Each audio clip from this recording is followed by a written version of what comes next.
as I was saying, the Conservative Party of Canada, with their reckless policies, flip-flop faster than on carbon pricing, faster than I can flip my pancakes in the morning, Mr. Speaker. It's impossible to know what their position is at So you're not flipping your pancakes at all? They change their position so often. Thank you.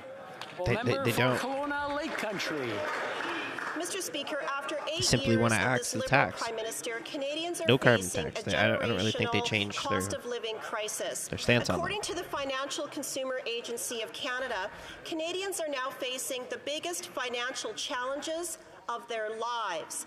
And yet, these Liberals continue to double down on increasing carbon tax, which will occur again on April 1st. Conservatives will keep the heat on and take the tax off. Will the Prime Minister show some compassion and scrap the carbon tax? The Honourable Minister of Natural Resources. Thank you, Mr. Speaker. I think it's important in this House that we actually are not misleading Canadians. As the official opposition knows, 8 out of 10 Canadian families...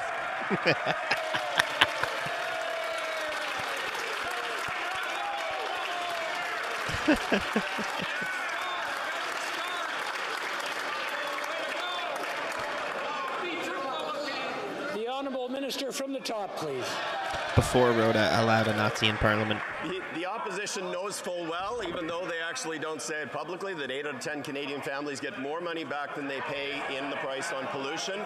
Certainly affordability is a critical issue, but so is climate change. And I would say it is enormously rich for a party that cannot even acknowledge the reality of climate change to be asking about the government's climate plan. The Honourable Member for Kelowna Lake Country. Well, Mr. Speaker, the Liberals do not have an environmental plan. They have a tax plan. And, you know, they are starting to sound like a broken record of broken promises and failed policies. The reality is that 38% of Canadians are near broke. Now, this is according to the federal government's own researchers.